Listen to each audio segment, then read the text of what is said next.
तो आइए दोस्तों, स्वागत है आपका। तो देखिए, आज हम बात करने वाले हैं क्लास 12 के चैप्टर नंबर दूसरे पे। चैप्टर नंबर दूसरा कौन सा है? चैप्टर नंबर दूसरा है विलियन। तो आज हम इस विलियन पे बात करने वाले हैं और इस विलियन को एकदम अच्छे से बेहतरीन तरीके से समझने वाले हैं। वीडियो में एंड तक बने रहिएगा, ठीक है। तो वीडियो को स्टार्ट करने से पहले हम आपको बता दें कि अगर आप चैनल पर नए हैं और क्लास 12 की तैयारी एकदम बेहतरीन तरीके से करना चाहते हैं तो चैनल को सब्सक्राइब कर लीजिए, क्योंकि यहाँ क्लास 12 की तैयारी एकदम बेहतरीन तरीके से कराई जाती है। तो चलिए हम वीडियो को स्टार्ट करते हैं और समझते हैं कि आखिर में विलियन होता क्या है। तो चलिए वीडियो को स्टार्ट करते हैं। तो देखिए, विलियन विलियन क्या हो गया? विलियन। तो विलियन किसे कहते हैं? पहले परिभाषा इसका एकदम ध्यान से अच्छे से देखिए, ठीक है। तो देखिए, इसकी परिभाषा क्या होती है? दो या दो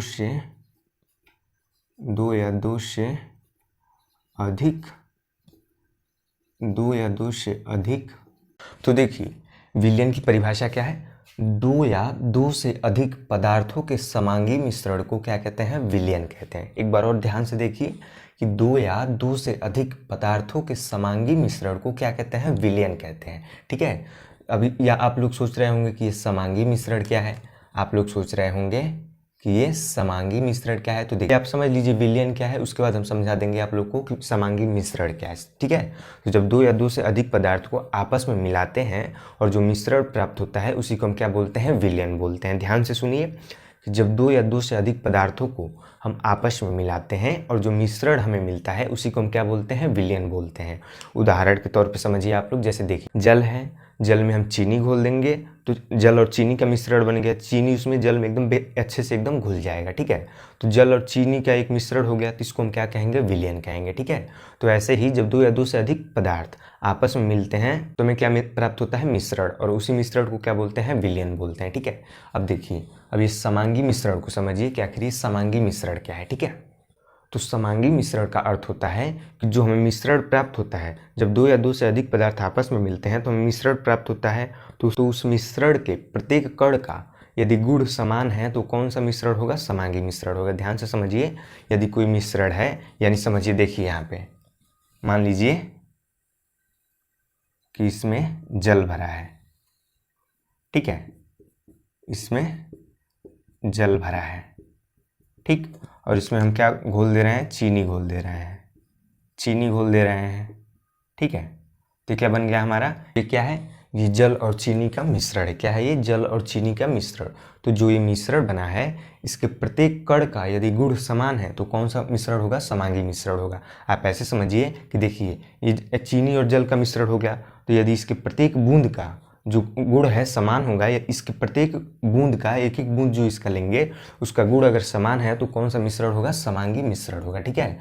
तो ये था विलियन। विलियन एक बार और अच्छे से समझिए कि जब विलियन एक बार और अच्छे से समझिए कि दो या दो से अधिक पदार्थों के समांगी मिश्रण को हम क्या कहते हैं? विलियन कहते हैं, ठीक है। तो आप लोगों ने समझ लिया कि विलियन किसे कहते हैं, ठीक है। अब हम समझेंगे विलेय और विलायक को, कि विलेय किसे कहते हैं और विलायक किसे कहते हैं। वो भी इसी विलियन से संबंधित है। तो चलिए विलेय और विलायक को समझते हैं। अब हम समझेंगे किसे?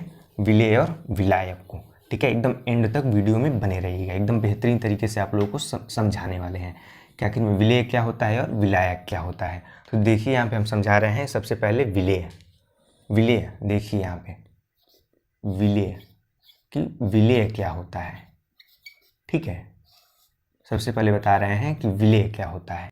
तो देखिए, हम विलेय किसे बोलते हैं? जब हम दो या दो से अधिक पदार्थ को आपस में मिलाते हैं तो हमें क्या प्राप्त होता है? विलयन प्राप्त होता है। तो देखिए, जो उसमें कम मात्रा में पदार्थ रहता है, जिस पदार्थ की मात्रा उसमें कम रहती है उसे हम क्या बोलते हैं? विलेय बोलते हैं। उस विलयन में जिसकी मात्रा कम रहती है उसे हम क्या बोलते हैं? विलेय बोलते हैं। आप लोग को हमने अभी समझाया है कि विलयन में दो या दो से अधिक पदार्थ उपस्थित रहते हैं, ठीक है।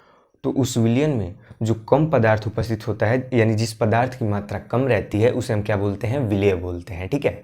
क्या बोलते हैं? उसे विलेय बोलते हैं। उदाहरण के तौर पे समझिए, यदि जल में हम चीनी मिलाएंगे तो आप लोग को पता होगा कि जल की मात्रा अधिक रहती है और चीनी की मात्रा कम रहती है, ठीक है। तो चीनी क्या होगा? विलेय होगा। चीनी क्या होगा? विलेय होगा। जिसकी मात्रा कम रहती है उसे क्या हम बोलते हैं? विलेय बोलते हैं। तो देखिए यहाँ पे लिख दे रहे हैं हम सामान्यतः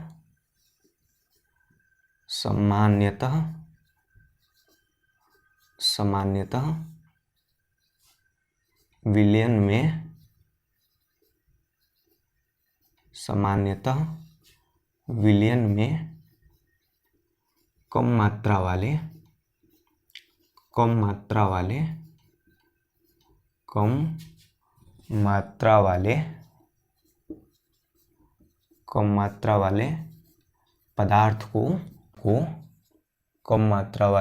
पदार्थ को क्या कहते हैं? विलेय कहते हैं।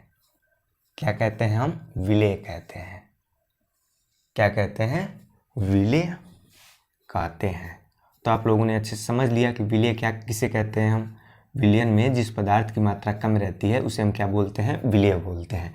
ठीक है, विलयन में जिस पदार्थ की मात्रा कम रहती है उसे हम क्या बोलते हैं? विलेय बोलते हैं। ठीक है, तो अब ये तो हो गया विलेय। अब समझिए विलायक किसे बोलते हैं। चलिए अब समझते हैं कि हम विलायक किसे बोलते हैं। ठीक है, तो ये तो था विलेय। हमने आपको विलयन बता दिया, विलेय बता दिया। अब समझते हैं हम विलायक। क्या समझते हैं? विलायक। क्या समझते हैं हम? विलायक।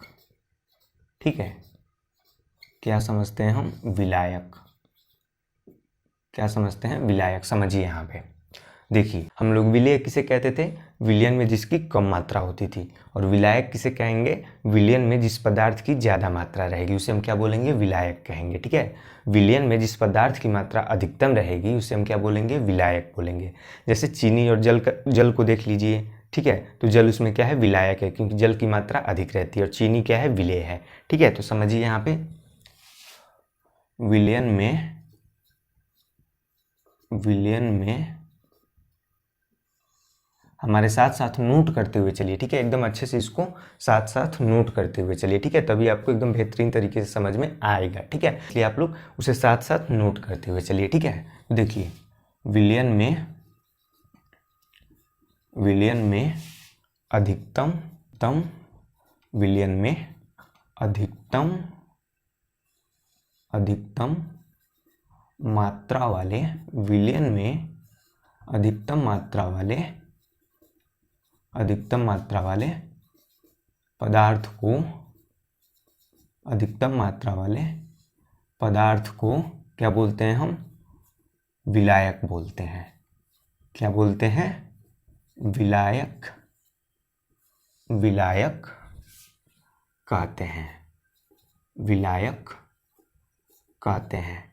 आप लोगों ने ये समझ लिया कि विलयन में जिसकी मात्रा अधिक रहेगी उसे हम क्या बोलेंगे? विलायक बोलेंगे। ठीक है, तो हमने क्या क्या आपको बता दिया? विलयन बता दिया, विलेय बता दिया और विलायक बता दिया। ठीक है, अब इसमें एक बात और आप लोग जान लीजिए। देखिए विलयन की परिभाषा में क्या हो रहा था? विलयन की परिभाषा क्या कहती है? विलयन की परिभाषा यह बोलती है कि दो या दो से अधिक पदार्थों के समांगी मिश्रण को हम क्या बोलते हैं? विलयन बोलते हैं। ध्यान से समझिए, दो या दो से अधिक पदार्थों को। तो देखिए जब दो पदार्थ का विलयन रहेगा तो उसे हम क्या बोलेंगे? द्विअंगी विलयन बोलेंगे। ठीक है, जब दो पदार्थ का विलयन रहेगा, यानी देखिए चीनी और जल, हम बार बार चीनी और जल का उदाहरण ले रहे हैं। ठीक है, तो देखिए जब दो पदार्थ रहेंगे, एक जल हो गया और चीनी हो गया, इन दोनों को आपस में घोल देंगे तो इसमें कितने पदार्थ हैं? दो पदार्थ हैं। तो जब दो पदार्थ रहेगा तो उसे हम बोलेंगे द्विअंगी विलयन। और जब विलयन में तीन पदार्थ को आपस में घोलेंगे तो उसे हम क्या बोलेंगे? त्रिअंगी विलयन। ध्यान से समझिए, दो पदार्थ को द्विअंगी विलयन, तीन पदार्थ को त्रिअंगी विलयन। लेकिन देखिए आपके बुक में क्या दिया है? सिर्फ द्विअंगी विलयन दिया है, तो हम सिर्फ पढ़ने वाले हैं द्विअंगी विलयन को। ठीक है, तो अब आगे देखिए अब हम समझने वाले हैं विलयन के प्रकार को। किसे समझने वाले हैं? विलयन के प्रकार को। ठीक है, देखिए ऊपरा ऊपरी हम आपको बता देते हैं कि विलयन कितने प्रकार का होता है और उसके बाद हम उसको परिभाषा के माध्यम से आपको समझाएंगे। देखिए गैसीय विलयन, द्रवीय विलयन और ठोसीय विलयन। कौन कौन सा विलयन होता है? गैसीय विलयन, द्रव विलयन और ठोस विलयन। तो एक एक करके इसको यहाँ पे तीनों को हम समझाते हैं। आप लोग ध्यान से एकदम उसको देखिएगा। ठीक है, तो सबसे पहले देखते हैं हम गैसीय विलयन को। किसे देखते हैं हम? सबसे पहला क्या है? गैसीय विलयन। पहला क्या है? ध्यान से देखिए, पहला है हमारा गैसीय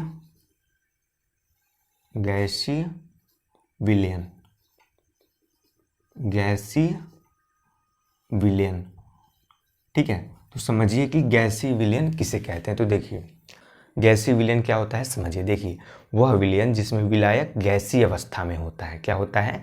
वह विलयन जिसमें विलायक गैसीय अवस्था में होता है। विलायक यानी जिसकी मात्रा अधिक हो विलयन में, वह किस अवस्था में रहता है? गैसीय अवस्था में रहता है। और जो विलेय है यानी जो कम मात्रा वाला पदार्थ है वो किस में हो सकता है? ठोस भी हो सकता है, द्रव भी हो सकता है और गैस भी हो सकता है।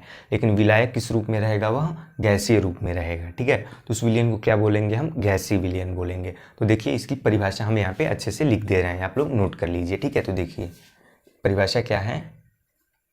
वह विलयन वह विलयन वह विलयन जिसमें वह विलयन जिसमें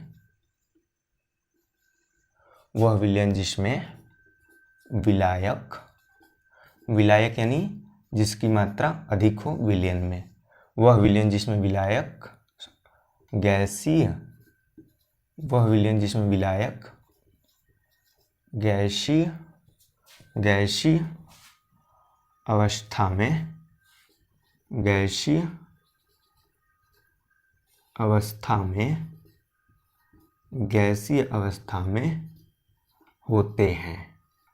गैसीय अवस्था में होते हैं।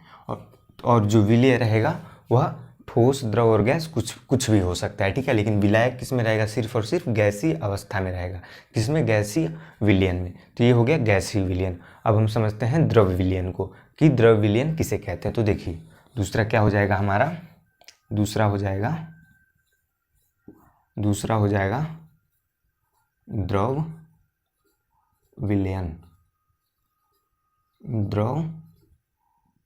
विलयन। ठीक है, तो इसमें समझिए, सेम अगर आपको ये गैसीय विलयन समझ आ गया होगा तो ये द्रव विलयन भी आपको एकदम अच्छे से समझ में आ जाएगा। गैसीय विलयन में क्या हो रहा था? जो विलायक था गैसीय अवस्था में था। तो द्रव विलयन में क्या होगा? जो ये विलायक वो किस में होगा? द्रव अवस्था में होगा। ठीक है, द्रव विलयन में क्या होगा? जो विलायक होगा यानी जिसकी मात्रा अधिक होगी वह किस में होगा? द्रव अवस्था में होगा। और जो बाकी जो विलेय बचता है वो किस में हो सकता है? ठोस, द्रव और गैस कुछ भी हो सकता है। लेकिन विलायक किस में रहेगा? द्रव अवस्था में। किस में? द्रव विलयन में। ठीक है, तो चलिए अब इसकी परिभाषा लिखते हैं। तो देखिए, वह विलयन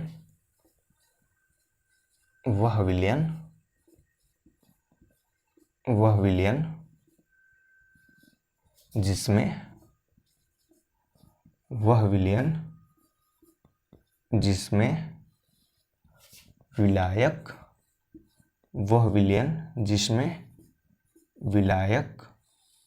विलायक किस अवस्था में हो?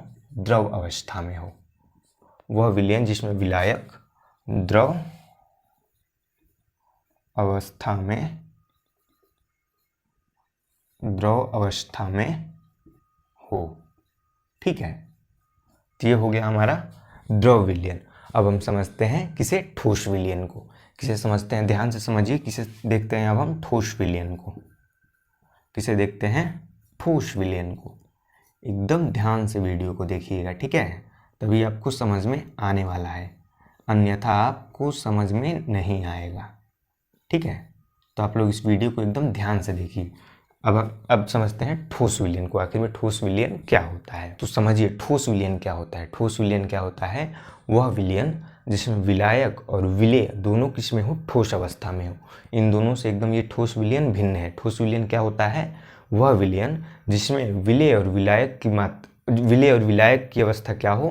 दोनों ठोस अवस्था में हो। विलेय और विलायक भी, इन दोनों में क्या होता था? सिर्फ विलायक, इसमें क्या होता था? विलायक गैसीय अवस्था में था, इसमें क्या था? विलायक द्रव अवस्था में था। लेकिन इसमें क्या होगा? विलेय और विलायक दोनों ही ठोस अवस्था में होंगे। ठीक है, तो परिभाषा समझिए। वह विलयन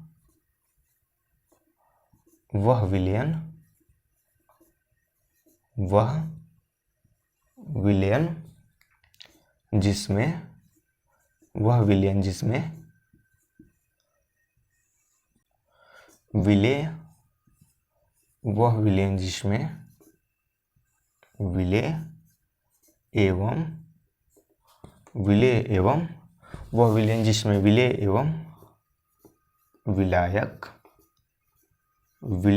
विलायक दोनों क्या हों? ठोस अवस्था में हों। दोनों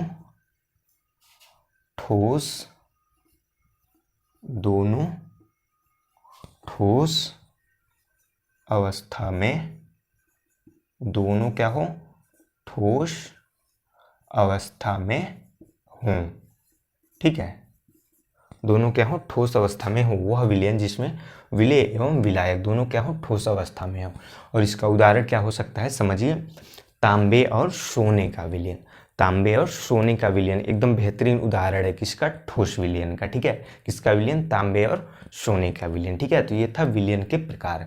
अब इससे आगे की बातों को हम इससे नेक्स्ट वीडियो में समझेंगे। ठीक है, तो हम उम्मीद करते हैं कि आप लोग को एकदम अच्छे से यहाँ तक समझ में आ गया होगा। अगर यहाँ तक समझ में आ गया है अच्छे से तो वीडियो को लाइक कर दीजिए, और चैनल पर नए हैं तो चैनल को सब्सक्राइब कर लीजिए, क्योंकि यहाँ पे क्लास 12th की तैयारी एकदम बेहतरीन तरीके से कराई जाती है। तो चलिए अब मिलते हैं नेक्स्ट वीडियो में।